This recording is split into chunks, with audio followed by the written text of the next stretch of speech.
Bonjour. Aujourd'hui, nous parlerons de la cérémonie de sortie de l'enfant et la correction du placenta qui se tiendra le dimanche 25 août 2024. Comment cela va se dérouler?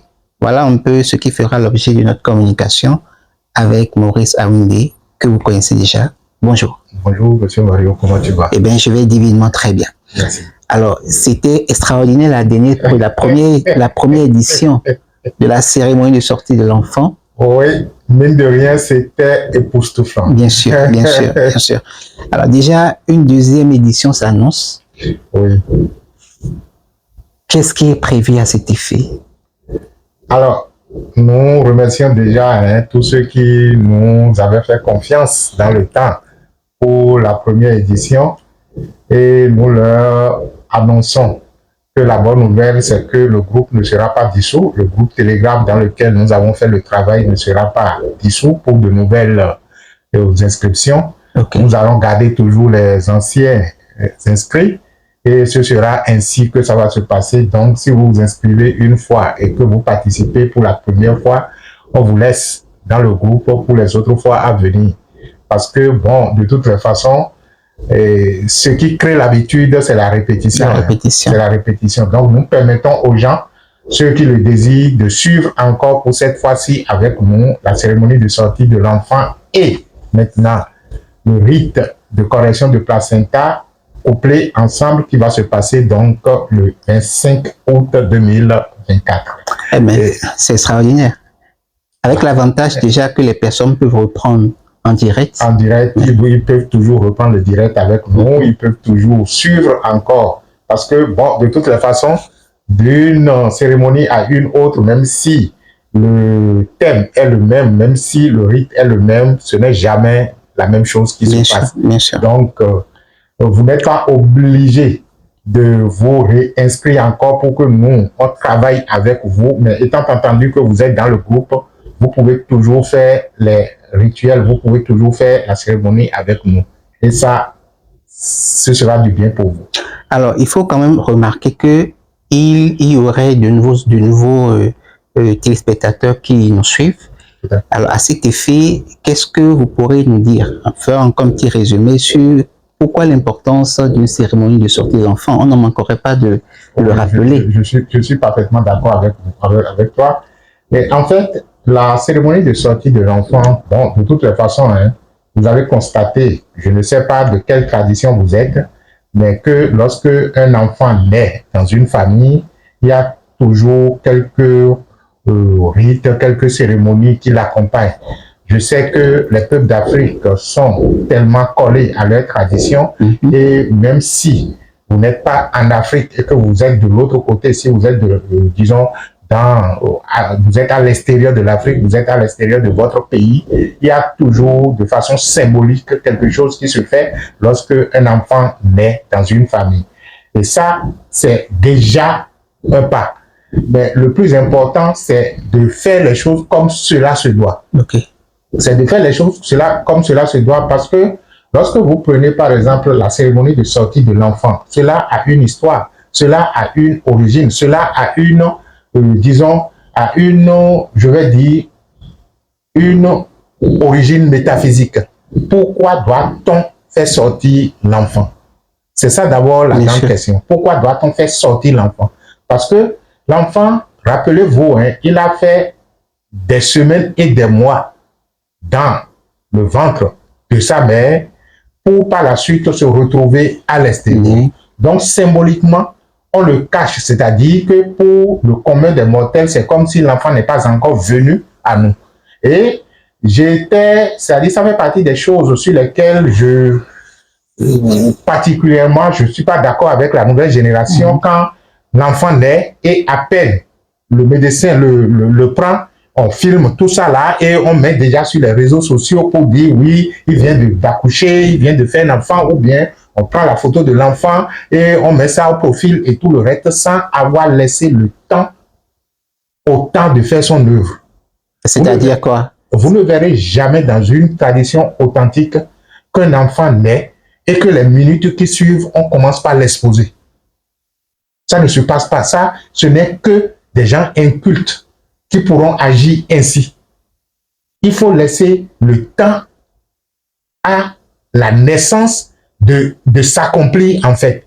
Parce que lorsque vous faites quelque chose, vous pensez que vous l'avez déjà fait et c'est déjà fini. Non, vous avez posé un acte, vous avez posé une intention. Et la nature récupère cette intention-là pour accomplir progressivement ce qui est de votre intention ou bien l'acte que vous avez posé. Sinon, à peine on planterait une graine que ça donnerait des fruits. Pourquoi la nature prend du temps pour que la graine qui est plantée donne par la suite les fruits de sa nature, même si vous lui apportez tous les soins qu'il faut. Donc, lorsque un enfant naît, il faut laisser le temps au temps de faire naître l'enfant. Et pendant ce temps que l'on est en train de laisser au temps, il y a naturellement des choses que l'on doit faire en tant que parent. Et ces choses qui doivent être faites finissent naturellement par ce que nous appelons la sortie de l'enfant. Donc, pour le monde extérieur, c'est maintenant que la nature a fini d'accomplir son œuvre. C'est maintenant que les énergies du temps ont fini d'accomplir et nous pouvons maintenant dire, voilà l'enfant. Vous voyez? Donc, la sortie de l'enfant est très importante lorsque on marque ce temps-là pour pouvoir finalement faire sortir. Mais ce n'est pas seulement de marquer le temps, c'est en fait ce qui est fait pendant ce laps de temps entre la naissance physique et l'extériorisation de l'enfant au monde extérieur. On dira, nous avons fait sortir l'enfant. Nous avons maintenant permis à l'enfant de. Et vous allez constater que dans notre tradition, les deux éléments pour lesquels on doit composer dans cette sortie-là, c'est la lune, c'est le soleil. Donc, c'est comme si on fait en sorte que les êtres humains ne voient pas l'enfant avant que le soleil et la lune ne voient l'enfant. Parce que ce sont naturellement ces deux énergies qui vont concourir à la vie, à l'existence de l'enfant sur Terre. Donc, de façon symbolique, même si, bon, depuis que l'enfant naît, vous allez me demander, mais depuis qu'il est né, on l'a lavé, les gamins sont venus le saluer et tout le reste. Tout ça là, ça se fait dans le secret de la chambre maternelle. Vous voyez, une fois que c'est récupéré, entre-temps, les enfants, on les faisait même naître peut-être par une matrone, disons, au sein de la famille et tout. Et lorsque c'est fini, on cache la mère, on cache l'enfant et la communauté prend soin des deux. Maintenant que nous allons à l'hôpital et que l'enfant, déjà que si ça s'est passé dans de très bonnes conditions, les jours qui suivent, l'enfant est libéré, la maman est libérée, il faut pouvoir recréer cette cachette-là et mettre l'enfant et la maman dans cette cachette pour que le jour J, on fasse donc la sortie de l'enfant. On pourrait même dire la sortie de la mère aussi. Aujourd'hui, on voit quand même que la nouvelle génération ne donne pas trop priorité à cela. On se dit, bon, les Blancs, est-ce qu'ailleurs les gens font ça? Dites-nous, qu'est-ce que vous en pensez? Lorsque ailleurs les gens ne font pas, nous voyons ailleurs ce qui se passe.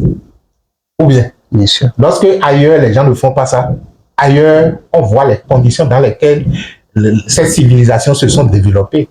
Je pense qu'il y a que le monde, je vais dire, est gouverné par trois types de civilisations. Je pense que Mel Gonson a suffisamment fait des capsules là-dessus. Il parle des Kama, des Jafet et des Sem. Moi, sans véritablement maîtriser la terminologie, je vais parler peut-être des Africains, des Occidentaux et des Orientaux. Voilà les trois grandes civilisations qui composent aujourd'hui le monde.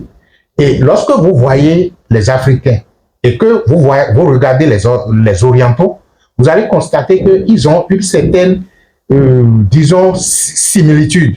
Par contre, quand vous prenez les Occidentaux, vous allez constater qu'ils sont beaucoup plus dans la matérialisation des choses et dans cette tendance-là. Je ne dis pas que c'est une mauvaise chose, mais vous allez constater qu'ils sont beaucoup plus intellects.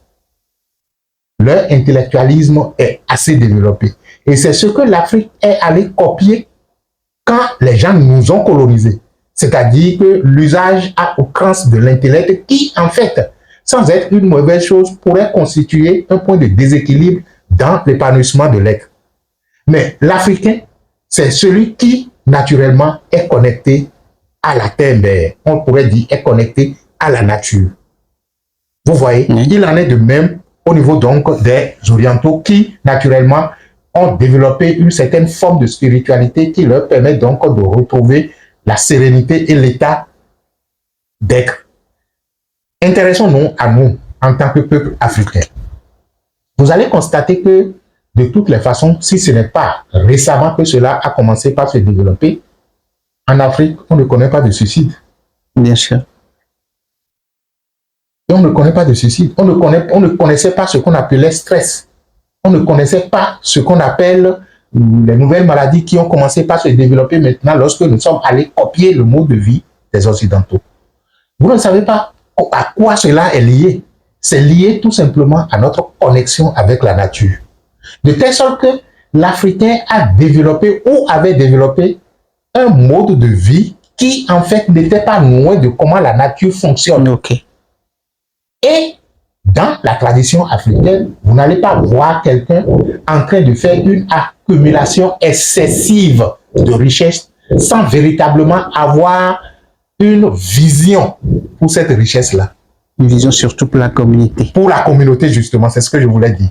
Vous n'allez pas voir dans nos traditions anciennes quelqu'un a cédé à un pouvoir pour ne pas avoir une vision communautaire de la gestion de ce pouvoir-là. Tout ça, c'est parce que nous étions intimement liés à la nature. Et justement, l'une des choses qui nous permettait donc cette liaison à l'incarnation, ce sont ces rites que nous faisons à l'enfant lorsque l'enfant arrive dans ce monde. Donc, le déséquilibre psychologique n'existait pas dans une certaine mesure dans nos traditions. Les gens se comprenaient facilement. Les gens pourraient travailler ensemble. Je me rappelle, même nous, notre génération, quand nous étions encore jeunes au collège, on continuait de faire les chants où on pouvait inviter ses amis, ses parents et tout le reste. Et vous êtes nombreux pour venir travailler pour la même personne qui, naturellement, vous nourrit tout simplement. Bien sûr. Il y a ce qu'on appelle assitoglé, assinoglé. C'est-à-dire que la belle-mère pouvait solliciter le gendre pour dire « Viens me labourer mon champ ». Et quand on vient dire ça à la famille du gendre, la famille du gendre sollicite les amis et tout le reste, et on peut être une vingtaine, une trentaine à se retrouver dans le champ de la belle-mère ou du beau-père. Ça, c'est la vie communautaire. Ça, c'est la vie communautaire. Ils n'ont rien à offrir que de vous servir à manger le jour-là. Et vous travaillez du matin jusqu'au soir sous le coup des chants et des applaudissements. C'est merveilleux. J'avais eu la chance de participer à ces choses-là, mais tu ne sais même pas que tu es en train de travailler. C'est vrai. C'est vrai. Ça, c'est passionnant. Ça, alors, rappelez-nous un peu le déroulement de la cérémonie de sortie qui aura lieu le 25 août prochain. Donc, la cérémonie de sortie de l'enfant est très importante pour un enfant qui est né. Et puisque nous ne savions pas comment ça a été fait, et ça, je vais revenir là-dessus tout à l'heure, nous ne savions pas comment ça a été fait. On peut toujours se le reprendre, même si on est adulte. Nous, on est en train de se les reprendre. De se les reprendre parce que le tout ne suffit pas de l'avoir fait. C'est de bien faire. Je me rappelle, et quand je disais que j'allais revenir là-dessus, quand nous étions en train de travailler sur le couplage de cérémonie de sortie de l'enfant et de la correction du placenta, je pense que ça fait partie du... Oui, on reviendra là-dessus tout à l'heure. Le maître disait, ou l'oracle disait,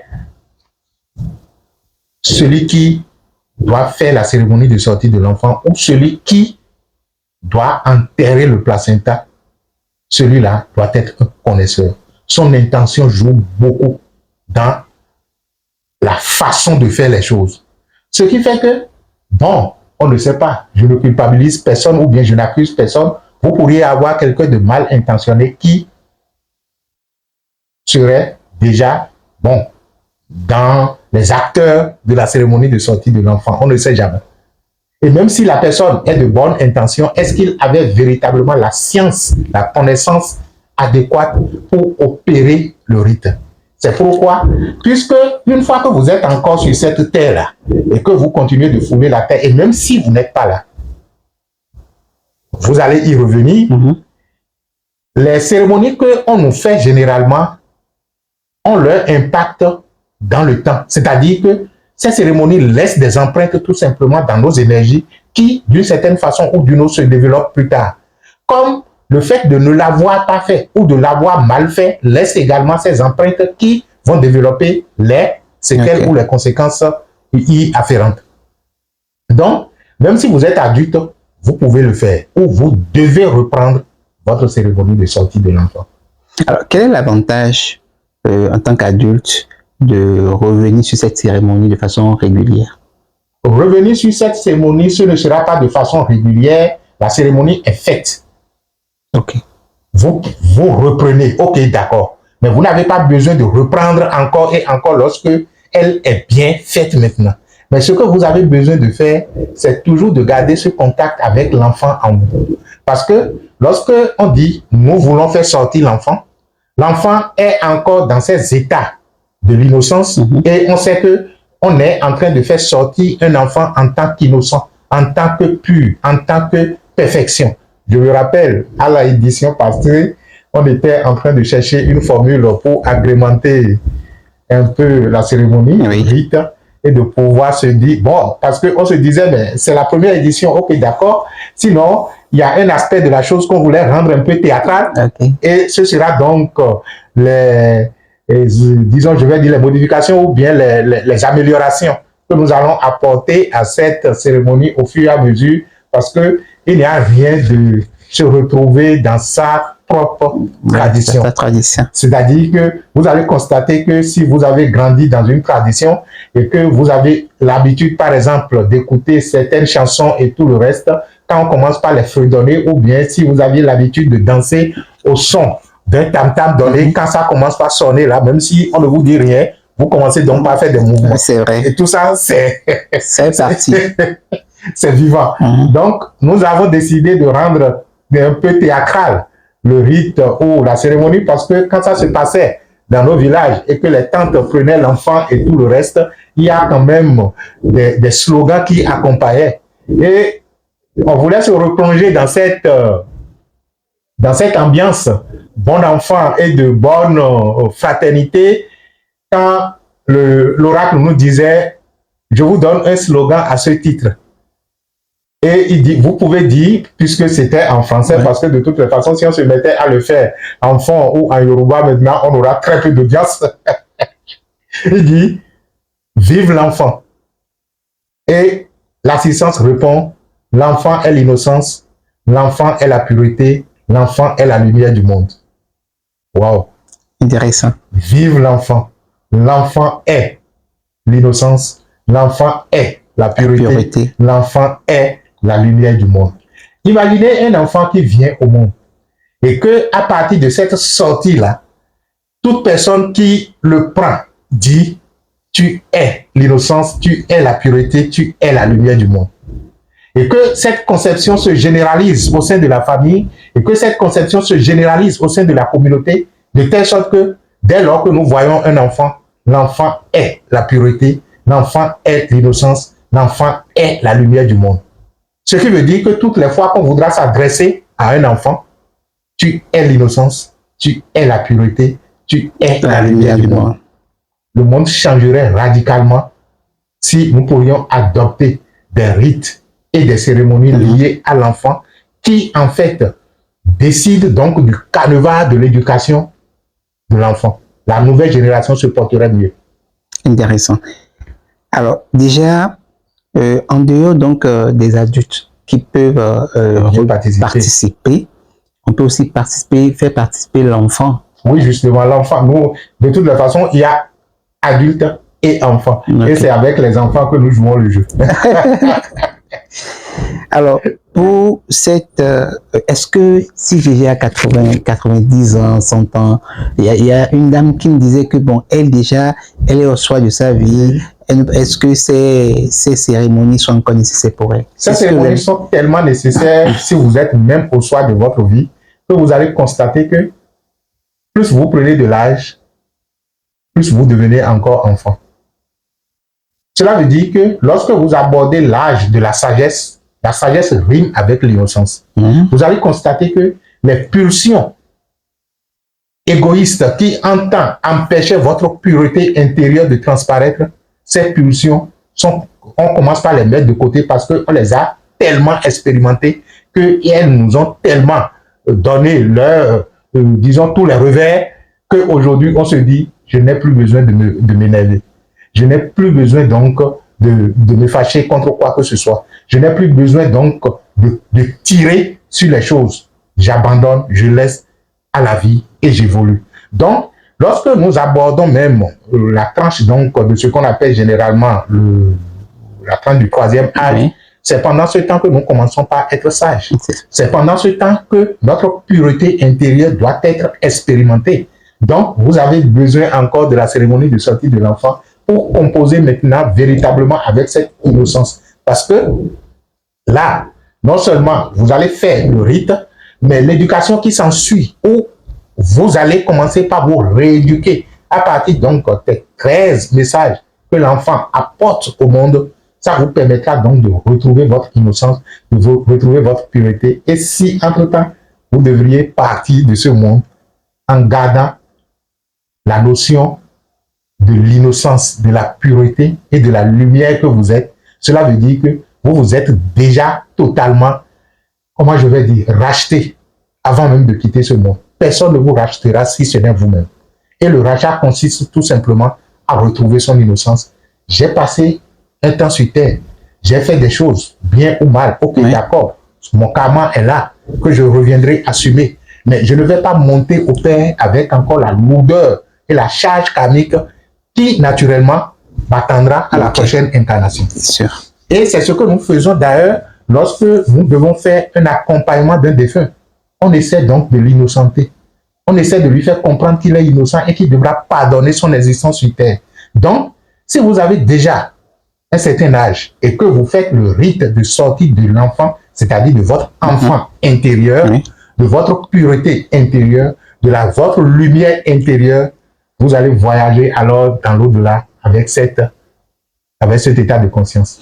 Alors, est-ce que la participation donc à la cérémonie de sortie pour les adultes, ça concerne seulement les personnes qui n'avaient pas fait ça ou les personnes pour lesquelles la cérémonie était mal faite? C'est beaucoup, c'est-à-dire que c'est toute catégorie confondue. C'est-à-dire que je sais que ça a été fait. Je dirais par exemple pour quelqu'un qui est né dans un village africain, naturellement ça a été fait. Mais puisque je n'étais pas là et que je ne sais pas comment ça a été fait, et qu'on me propose maintenant une façon de le faire, dont la maîtrise de la connaissance, mais touchable, je décide de reprendre. La même chose pour le placenta que nous sommes en train de dire maintenant qu'il faudra corriger. Et là, je ne sais pas si on peut aborder. Oui, bien sûr. Et en ce qui concerne le placenta, aussi bien pour l'enfant, aussi bien pour l'adulte, c'est bien ça? Tout à fait, oui, parfait, parfait. Une fois que vous êtes né dans ce monde-là, vous aviez eu un placenta qui a été traité d'une certaine façon ou d'une autre. Nous, on vous propose maintenant de corriger cela. Parce que ça vous permettra de redirectionner votre énergie. Est-ce qu'on pourrait parler d'une part de correction, mais en même temps, c'est une cérémonie qui vient vivifier le placenta dans son principe? Oui, justement. C'est une cérémonie qui vient vivifier le placenta. Et là-dessus, nous avons demandé au maître intérieur quel est le principe sur lequel le placenta s'asseye. Pourquoi doit-on enterrer le placenta?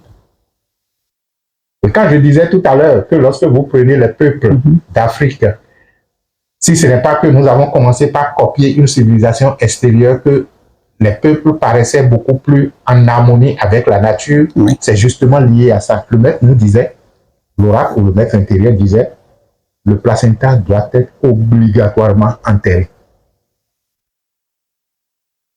Or, dans ces peuples de l'Occident, je ne sais pas si ça fait partie de leur pratique. Non, pas du tout. Déjà à l'hôpital, bon. De toute façon, aujourd'hui, on ne le remet même plus. Dans certains pays, les parents n'ont pas accès au placenta. Voilà pourquoi il est important de reprendre maintenant ce rite-là et de corriger. Vous allez me dire, non, le placenta, je ne l'ai plus. Comment je vais faire? Nous avons trouvé des formules pour permettre donc une bonne reprise de ce rite-là. Donc, le maître disait, le placenta doit être naturellement enterré. Pourquoi? Pourquoi le placenta doit être enterré? Parce que lorsque vous vous intéressez à la métaphysique du placenta, et ça, il faudrait que je revienne certainement sur une émission là-dessus. La métaphysique du placenta, le placenta est en fait ce qui permet à l'enfant de passer de l'invisible au visible. C'est ce qu'on pourrait appeler le principe premier du placenta. C'est-à-dire que ça prend quelque chose qui est invisible et il constitue donc le point d'équilibre qui permet donc de convertir l'invisible au visible. Il permet donc le processus de manifestation de l'enfant. Et à ce titre, si l'homme est composé des 4 éléments, c'est-à-dire l'air, l'eau, le feu et la terre, le placenta a une liaison directe avec la terre parce que il joue le rôle donc de la manifestation de l'invisible au visible. Et puisque il a une liaison avec la terre, il demande alors à être en connexion avec la terre une fois qu'il finit de jouer son rôle dans le ventre de la mère pour continuer à jouer le rôle de la connexion de l'enfant avec l'énergie de la terre. Donc, le maître disait, celui qui devrait enterrer le placenta doit avoir la faible intention que pendant qu'il est en train de l'enterrer, qu'il le met en contact avec le noyau de la terre. Et par conséquent, toute l'énergie de l'enfant se retrouve être donc totalement enracinée dans le noyau de la terre. C'est pourquoi le placenta doit être mis sous terre. Mis sous terre parce que il est ce qui permet à l'enfant de venir dans ce monde terrestre-là. Et par conséquent, il doit être enterré pour rejoindre son principe qui est donc la fusion avec le noyau de la terre. Donc, pendant que vous êtes en train d'enterrer le placenta, au-delà de toutes les incantations et tout le reste, votre intention doit être celui qui est en train de mettre en contact l'énergie de l'enfant avec le noyau de la terre. Imaginez que ça a été mal enterré ou que vous ne l'aviez même pas enterré. Qu'est-ce qui se pose? Qu'est-ce qui se passe? Vous êtes totalement déséquilibré, c'est-à-dire que vous n'êtes pas enraciné comme un arbre. C'est comme si vous êtes un arbre sur terre. Hein. Vous avez développé vos racines, mais vos racines n'ont pas trouvé de substance à se nourrir dans la terre parce que ces racines ne sont pas profondément enfoncées dans la terre. C'est vrai qu'il y a des types de plantes qui n'ont pas besoin de ça, mais elles sont spécifiques et elles doivent avoir leur, disons, fonction métaphysique qui leur permettent donc de se développer sur une autre plante ou bien dans d'autres dimensions ou contextes. Alors, à côté de ça, on voit que le placenta a une influence très puissante sur nous. Le placenta est la vie de l'enfant. Et en tant que tel, il doit être traité comme la vie de l'enfant incarné sur terre. Sans cela, l'enfant pourrait toujours continuer à penser qu'il est de l'autre monde. Parce que vous allez constater que ces Européens ou ces Occidentaux, je vous l'ai dit, sont souvent dans les vapeurs de l'esprit. Hein. Ils sont toujours dans des réflexions qui, par la suite, passées donc de cette réflexion, cherchent la matérialisation des choses sans jamais chercher à comprendre qu'est-ce que la matière, qu'est-ce qui se retrouve derrière, pourquoi doit-on manifester si, pourquoi telle chose se manifeste là. Le pourquoi ne les intéresse pas. C'est en fait, qu'est-ce que je peux en faire qui les intéresse. Et lorsque on est dans cette vision, on crée une civilisation à la mesure de ce que nous vivons aujourd'hui. C'est les guerres, c'est l'inquiétude, c'est la peur, c'est le stress, c'est. Parce que on n'est pas totalement enraciné dans notre terre mère qui nous a accueillis et qui, naturellement, nous offre les conditions favorables pour notre élévation et notre épanouissement. Alors, il y aura ce jour-là, le dimanche 25 août 2024, deux cérémonies. La cérémonie de sortie de l'enfant et la cérémonie de correction du placenta. ou comme je le dis, j'ai toujours le plaisir de le dire, la cérémonie pour vivifier l'énergie du placenta.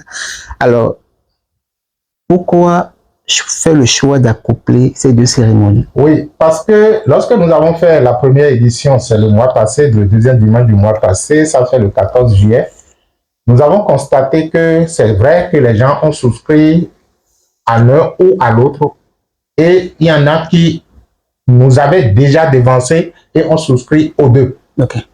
Nous avons constaté dans les travaux que nous avons fait, du moins sur les travaux que nous avons fait, nous avons constaté que il n'était pas très indiqué de dissocier les deux rites. Okay.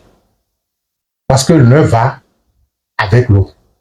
De telle sorte que il nous était très difficile, lorsque nous avions créé le groupe où on a mis cérémonie de sortie de l'enfant, de mettre en même temps les rituels liés à la correction de placenta.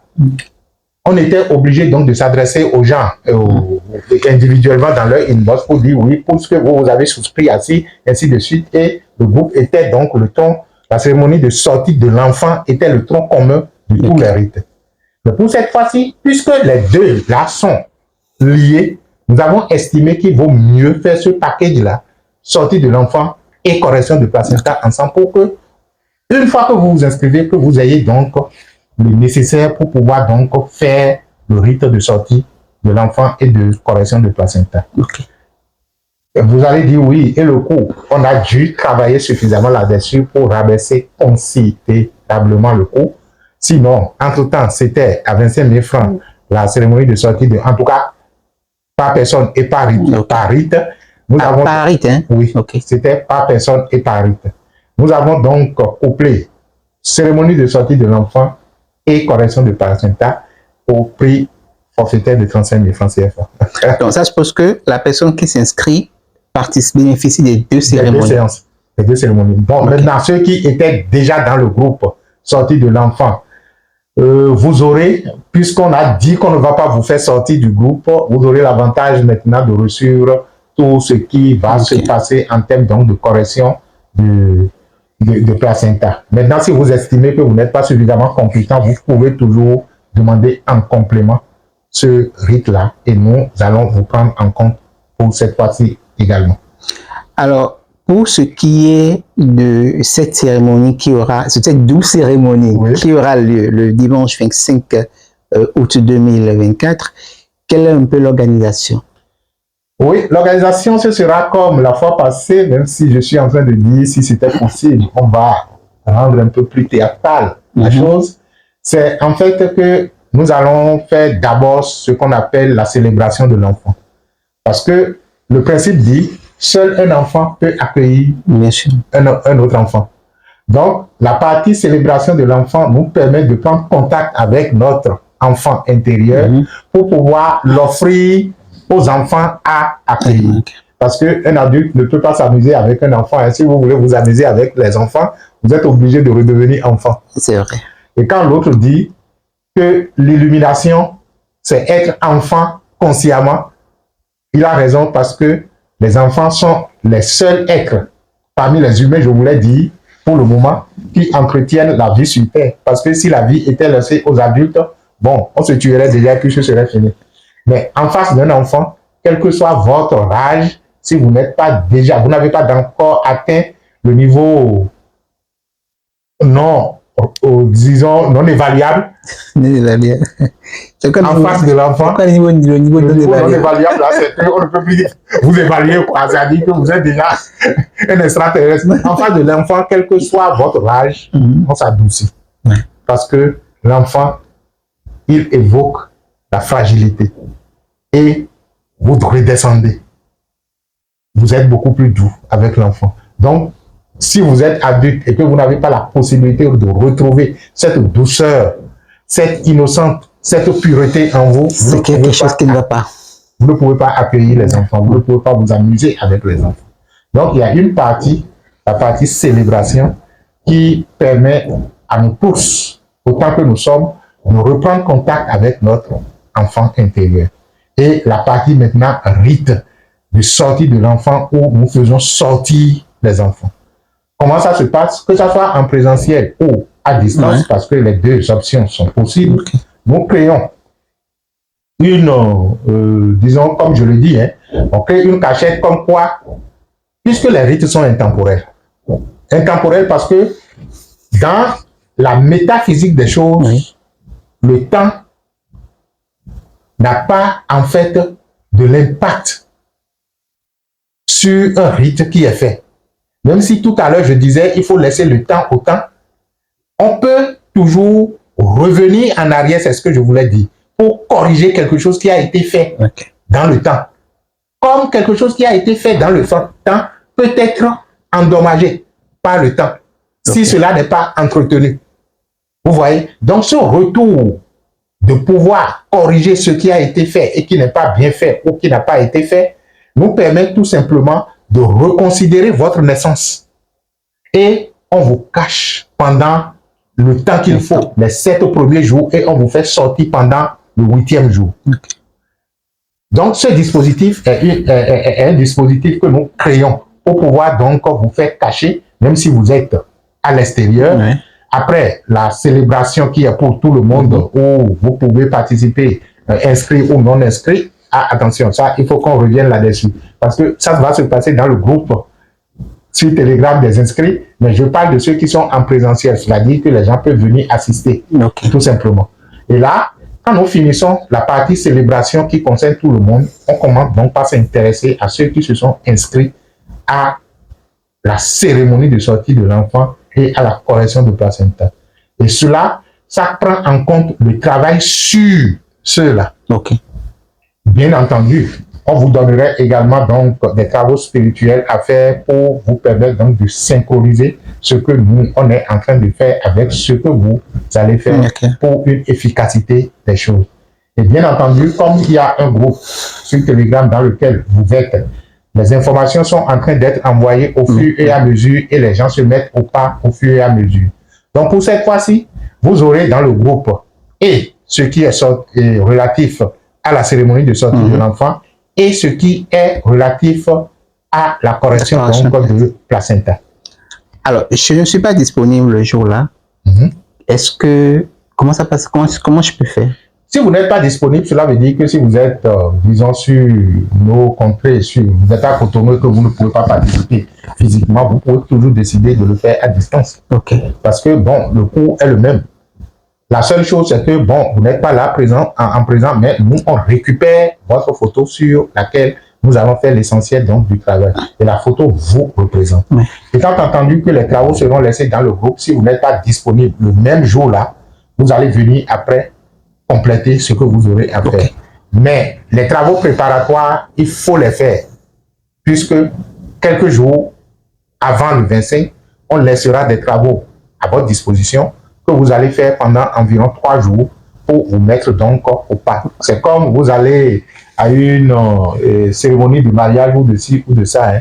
On a besoin donc de se purifier, on a besoin donc de mettre les bons parfums, on a besoin de... Donc c'est un peu ça, se préparer à la rencontre donc de votre innocence. Alors, je vous invite alors à vous inscrire le plus tôt. La date, c'est, rappelons, c'est le 25, dimanche 25 août 2024. Alors, donc l'édition aux plages, cérémonie de sortie de l'enfant et correction de placenta. Vous qui vouliez participer, nous vous invitons à vous inscrire le plus tôt, quand même 3 jours avant le délai, quitte à ce que vous puissiez quand même vous apprêter avec les différentes cérémonies qui seront disponibles dans le groupe.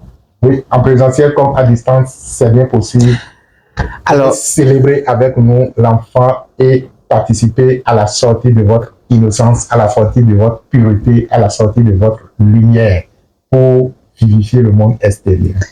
Vous êtes pureté, nous sommes pureté, nous sommes innocence. Nous sommes la lumière. Nous sommes la lumière. Sur ces mots que nous allons clôturer cette communication. Merci à toi, M. Mario, de nous permettre donc de faire cet échange avec nos amis de la chaîne Aksharat International TV et nous vous disons bye bye, que la bénédiction soit.